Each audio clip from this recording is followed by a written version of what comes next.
Hello everyone and welcome to the latest Undercurrent News video interview. I'm Dan Gibson, a reporter on aquaculture with Undercurrent. Joining me today is Francisco Murillo, the CEO of Ghana's Tropo Farms, one of the largest tilapia producers in sub-Saharan Africa. Francisco, perhaps you could start by giving us a bit of an introduction to both yourself and Tropo. Well, thank you, Dan, and thank you for having me. On a personal note, I have been in the aquaculture industry for the last 30 years. Very significant part of that in tilapia. First with rainforest, with this operation in Costa Rica, Regular Springs. Second with operations in Indonesia, Honduras, and Mexico, and also a little bit in salmon and cobia. So originally from Costa Rica, but have been living, in South Florida for the last 25 years together with my family. And 2 months here in Ghana with Tropo Farms. Really excited about this opportunity. And just to give a short introduction about Tropo Farm, our tilapia operations are located in and around Lake Volta here in Ghana. Which is one of the largest man-made lakes in the world, and was created as part of the hydroelectric project back in the 60s. So in addition to that, we have 2 hatchery facilities in 2 different locations, one called Atsushwari and the other one called Anyase. And we have operations base on the shore of the lake, which includes the processing facility in the town of Mpakadan. So, the grow out facilities using floating cages, obviously those are in the lake, is what completes the overall description of who we are and what we do. For this year, we expect to close with a production of about 8,000 metric tons of lightweight equivalent.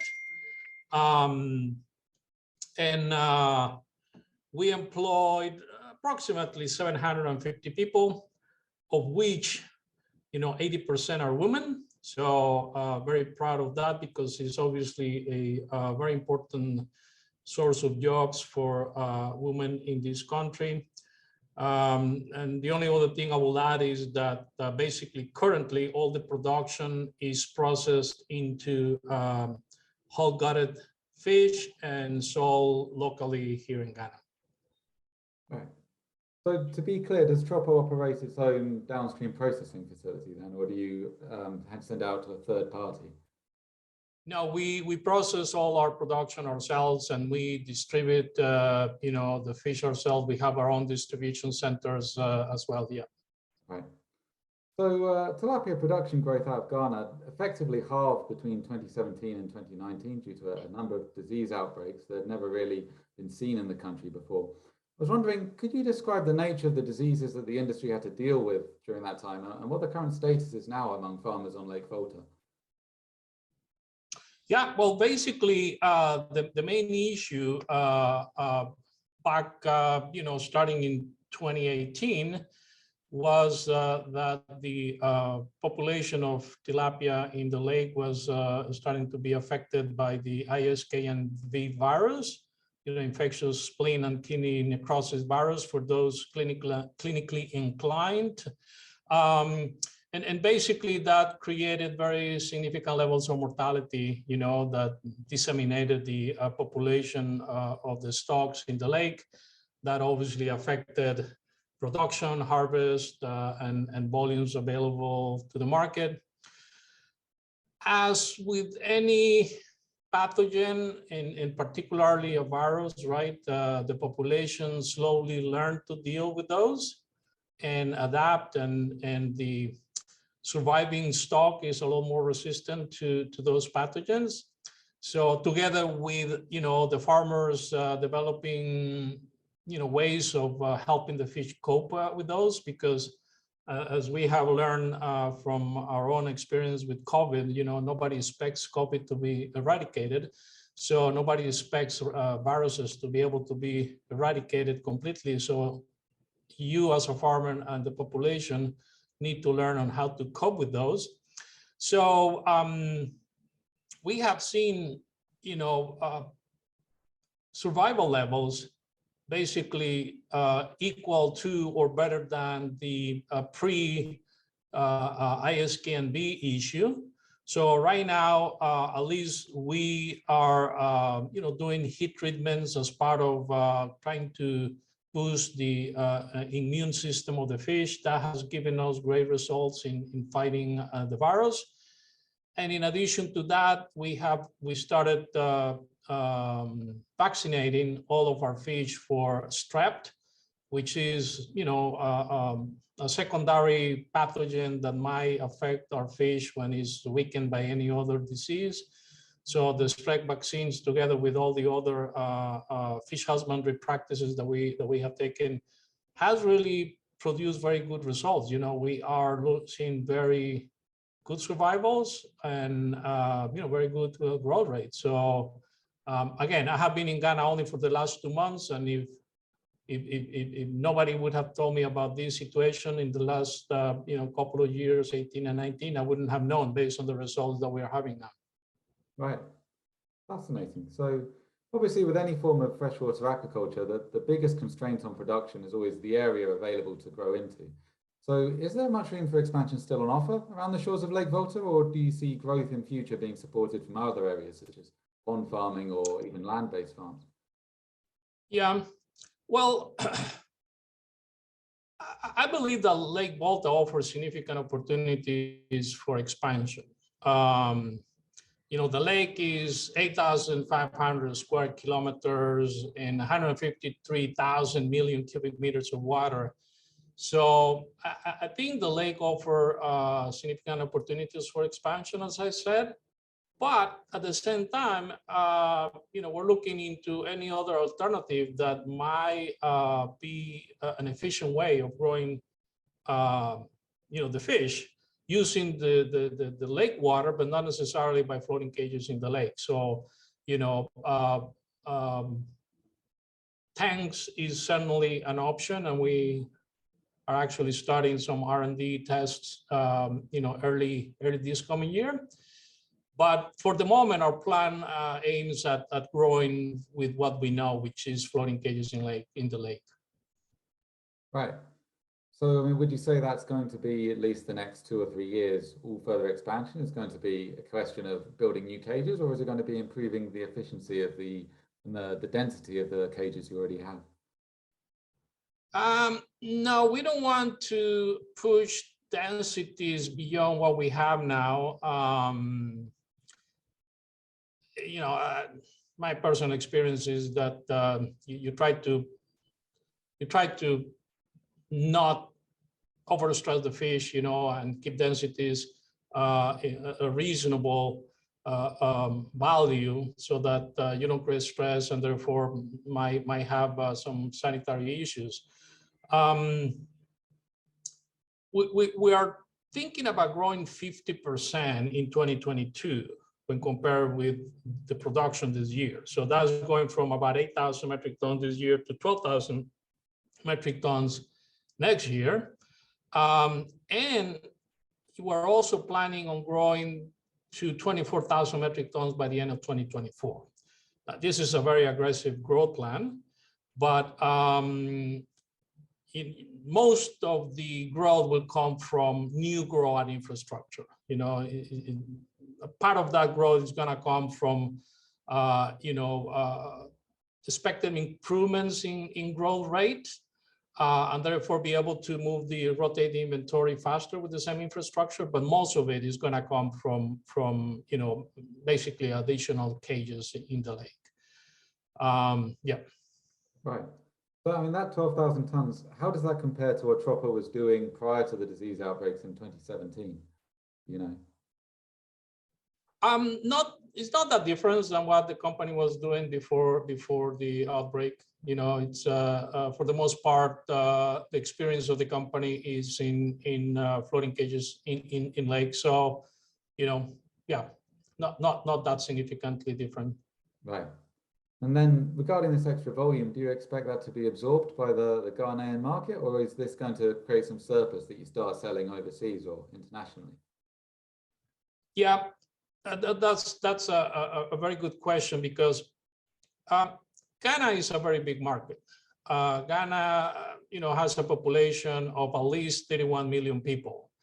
And the other very, very, nice characteristic about this market is that Ghanaians love good quality fresh fish.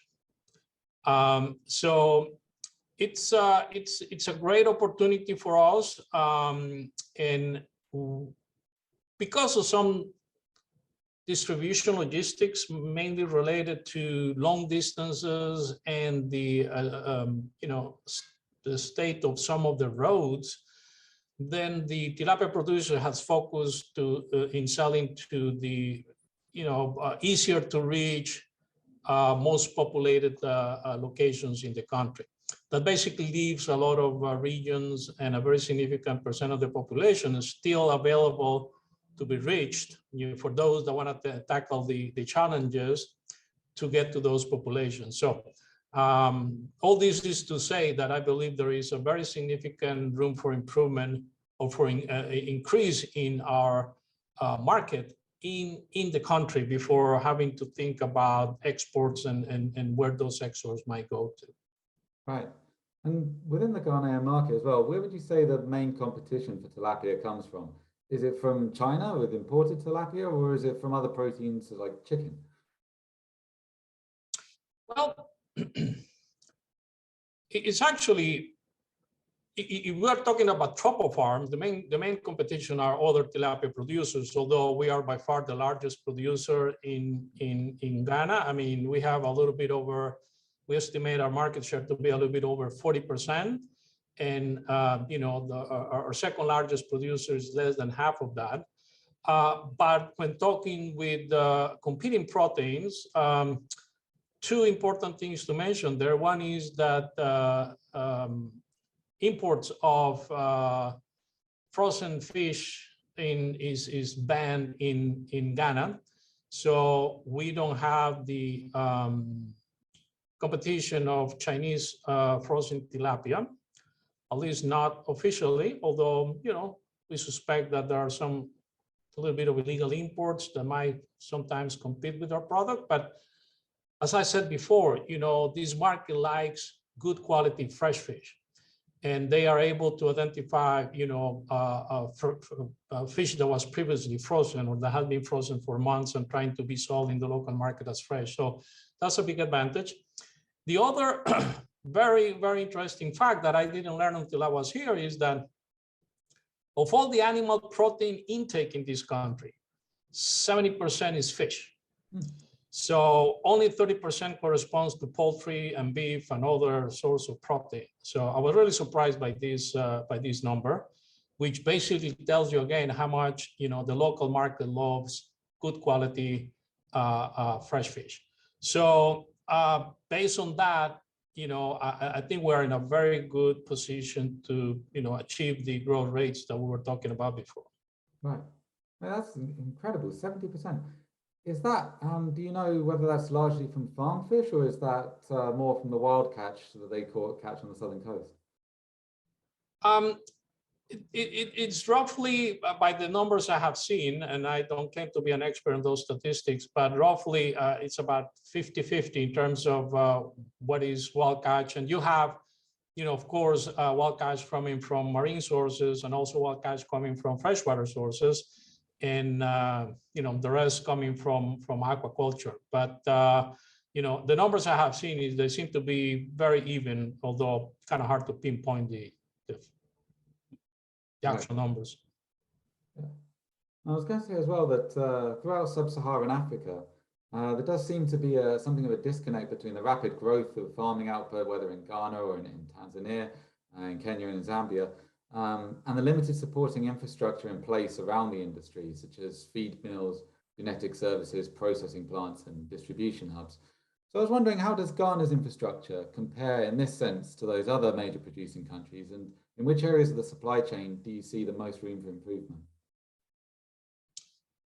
Well, I don't think that the infrastructure in Ghana is significantly different than in the other countries that you have mentioned. Then, that is to say, it's challenging, right? I have seen to some of these countries, including Zimbabwe, Kenya, and now Ghana. I think the infrastructure challenges are similar in terms of roads and the conditions of those roads. We have the advantage, I believe, here in Ghana of having two good quality, fish feed production facilities. So that gives us not only the advantage of being sourced feed locally, but also have the ability to compare performance of feed from two different suppliers. That's always good. So from that perspective, we might have an advantage over some other producers in those other countries that either don't have enough offer locally and have to bring it from outside the country, or just have one supplier and maybe not with the required quality. But in more general terms, we have to do our own processing, as we talked about before. We manage our own distribution from our processing facility to our distribution depots. So yeah, we have to do a lot in terms of genetics programs. It's we're going to talk a little bit about that later, but it has to be imported if you want to do anything in that regard as well. So generally speaking, I think we have very similar challenges. Right. So are there any major gaps then in the current infrastructure that you feel are potentially holding the industry back in terms of both the production volumes that can be achieved and in terms of then the quality of that production as well? Well, the biggest gap is distribution infrastructure. I mean, again, roads are very challenging. So trying to make access new geographic markets is a challenge. Some locations with big population centers are located 10 and 12 hours driving distance from the main population centers. So by far, I will say the distribution logistics, and it's not like you have third parties that you can hire and do the distribution for you. You have to do it yourself. Those services are very limited. Right. And is there any way for Tropo Farms to get around those issues, or any solutions that you can see short term, or is this a long term thing that's going to require a lot more investment to fix? Yeah. Other than dealing with the situation and planning for it, and by planning I mean not only having the right assets in terms of trucking and refrigeration, also the right planning in terms of dealing with maintenance, which is a big issue when you have some roads in poor condition. So yeah, we have to deal with those, and our plan is to solve those problems ourselves, because I don't think we can wait for those to improve, for us to grow. So, right. So you mentioned there as well, genetic services and the current broodstock genetic system, and it's worth mentioning here that unlike many other tilapia producers, as I understand this, Ghana bans the import of genetically improved farm tilapia and requires farmers to use the local Akosombo strain instead. I was wondering if you could tell us a bit more about where Ghana's industry stands on the use of advanced genetics and the benefits and problems that come with that. Yeah, it's an interesting situation because you're right. The government bans the import of genetically improved material that can be used to generate new broodstock.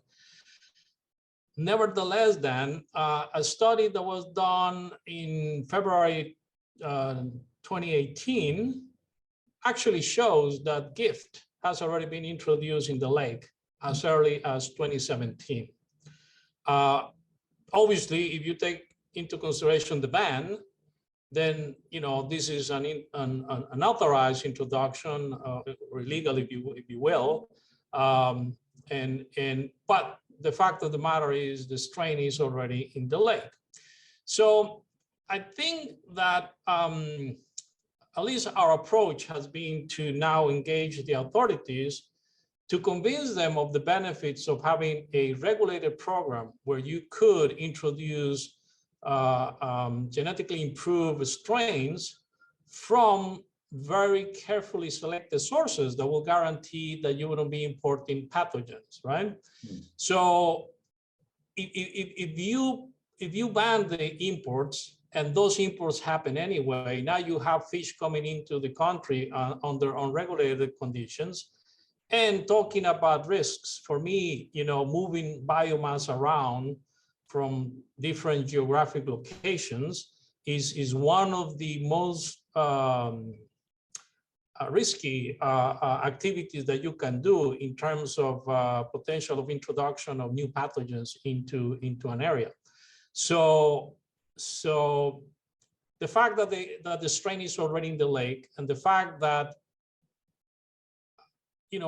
having a regulated program will prevent the risk of pathogen imports, and together with all the potential benefits of a good, better strain, not only for the producers, but also for the consumers, because obviously all those have impact in costs and then bring efficiencies into the system. So the bottom line is we have started to engage the local authorities to educate them about how this can be done in a way that doesn't represent a risk for the industry. Obviously, we are the most interested parties to make sure that it doesn't affect the industry negatively. So, and we have already started to engage with some companies offering these products, so that together the three parties, meaning the government, the suppliers of genetically improved fish, and us, can develop a system that would allow us to start hopefully importing these solutions under good regulated conditions. Right. Well, that's fascinating. Could you potentially share which countries you'd be looking at to import gift if this was allowed from? Where would be the main sources that you'd be looking to? Well, right now we're looking to the U.S. And the company we're talking to, have a lot of experience in dealing with regulators and helping convince those regulators that it makes sense to allow the import to happen. They have been successful in the past, and they have decades of history of being able to provide these fish without any sanitary issues. Right. And you mentioned as well some of the production benefits. How does the production and growth rate of a gift tilapia compare to the current strain that's being used in Ghana right now? Well, I don't think that we have a clear comparison because of the introduction of the gift in the lake. So I think and in other producers that might not have been involved in the introduction of the gift in the lake had gone to the lake to harvest new broodstock in the past. So now there is a mix of strains. So I don't think that we have a clear comparison between a pure Acosombo strain and a pure gift strain. Now what we have is a mix of these things. I would expect gift to be significantly, higher growth rate. But it's not only the growth rate. Right now, the technology of genetic improvement goes to so many other areas, right? Including growth, but also disease resistance, yields, and many other potential factors that can be improved beyond just growth rate. So, that's why it's a very, very, important aspect for us to try to get into the country. Right. Brilliant. Well, looking a bit more broadly then at Africa as a whole, Egypt, with its long-standing tilapia industry, is by far the largest producer in terms of volumes per year. But in which other regions do you think there is now the biggest potential for growth? And similarly, as for Ghana, how do you see the total production volumes coming out of there and out of other neighboring West African countries changing over the next 5 to 10 years?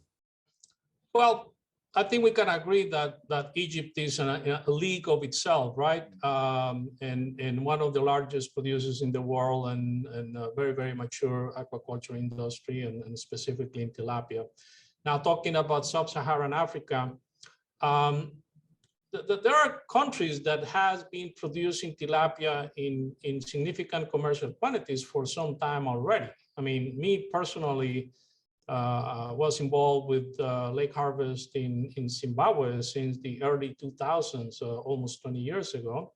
So I would say countries like Zimbabwe, Zambia, Uganda, and Kenya, in addition to our own production in Ghana, of course, have a lead already, right? Because to less or greater extent, these countries have already been producing tilapia for a period of time. Now,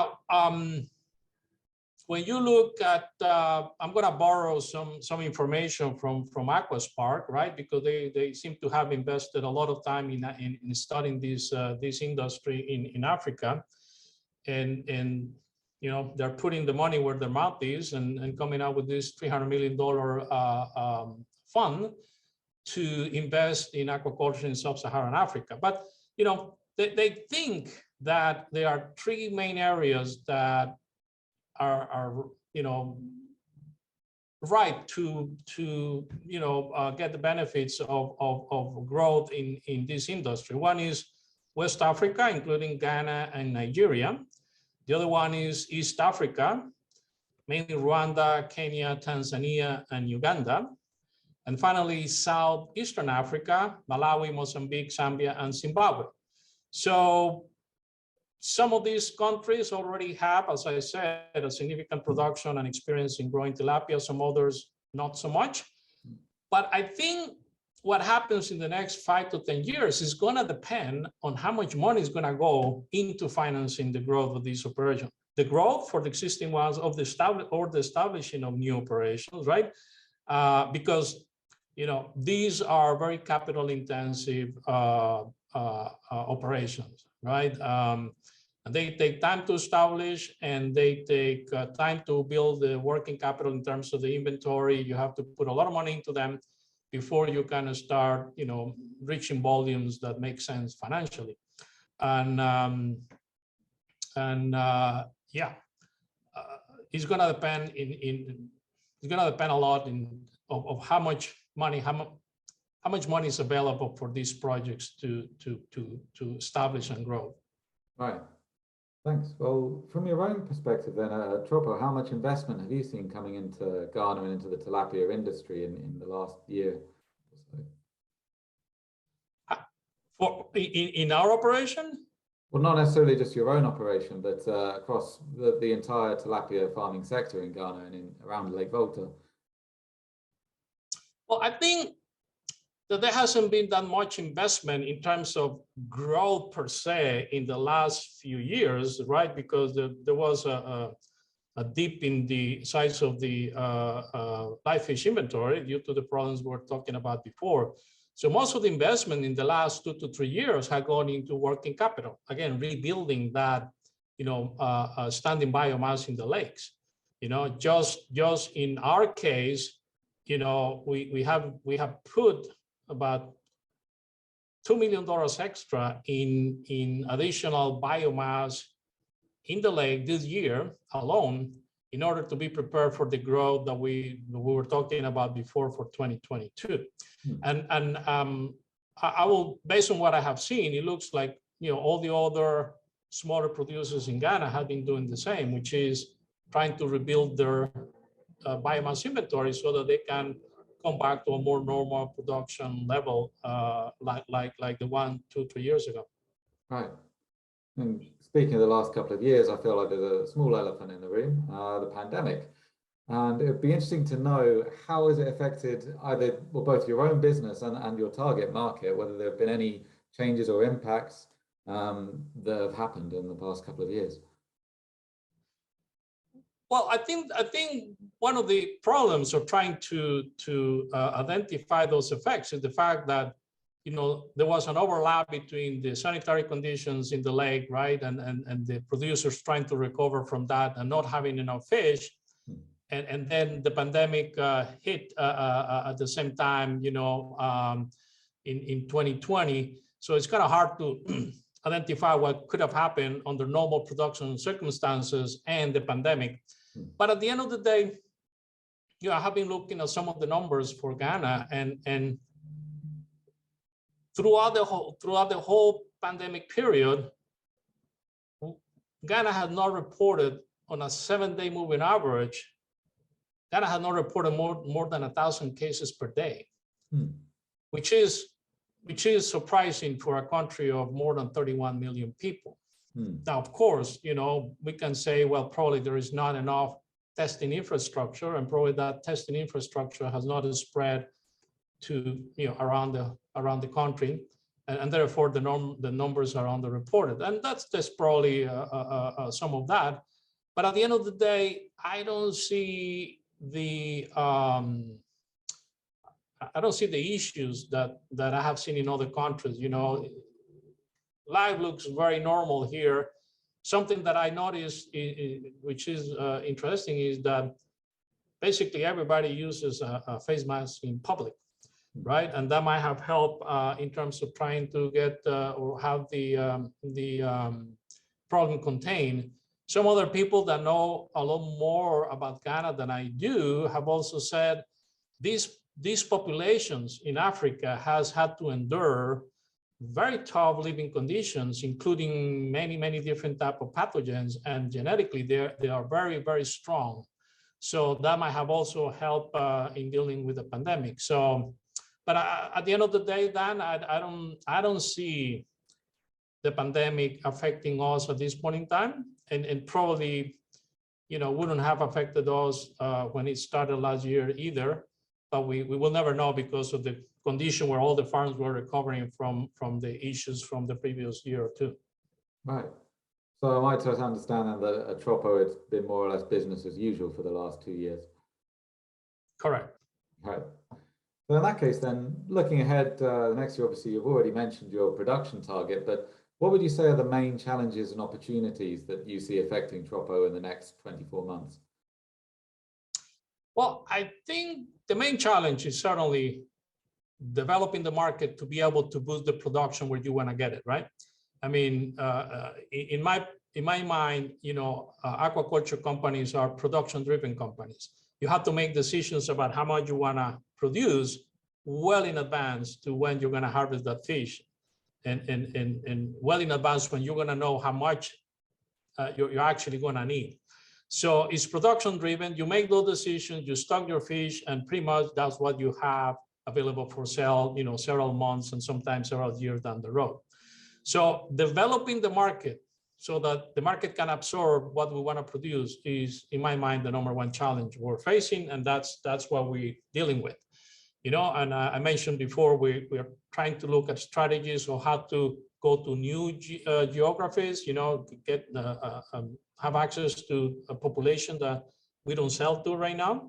But at the same time, we're trying to look at different distribution channels that might not only improve our volumes, but also our margins. And that's something we're putting together now.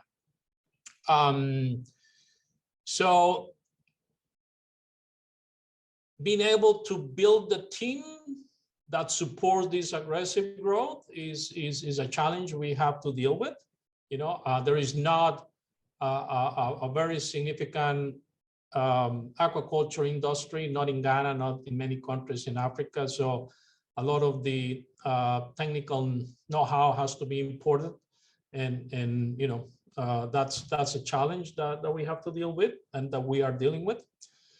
But at the same time, I think there are great opportunities in front of us, and some long-hanging fruit that we can really, tackle and get some real benefits from. One of them is fish nutrition. I'm a firm believer that an aquaculture company has to know what the nutrition is that is going into the fish, and has to have some level of control of that nutrition, because that's what we do. We grow fish. and we need to grow fish efficiently. And the main tool we have is feed, but mainly the nutrition in that feed. So I'm a firm believer that we need to get into the nutrition of our feed, and we're talking to our feed suppliers on that regard. We talked about it before, genetic improvement broodstock. It's a great opportunity for us, and we already started engaging the authorities and potential suppliers as well. And just general efficiency improvements, in terms of automating some of the processes, like, feed distribution, harvesting, processing. We have a lot of room to improve in those areas that could allow us to gain some very significant efficiencies with relatively minor investments. So overall, some very, very important opportunities in front of us that we can take advantage of. Oh, it's fascinating. Yeah, that's the last of all the questions that I had to find out about Tropo. If there was anything else you wanted to add? No, just that, appreciate you taking the time to let me tell people about what we're doing here and what our plans are. And yeah, just thank you. No problem, Francisco, no problem. So yeah, best of luck in the new year. And yeah, I hope all things going well. You're successful in meeting all those targets you just laid out. Likewise, Dan, likewise.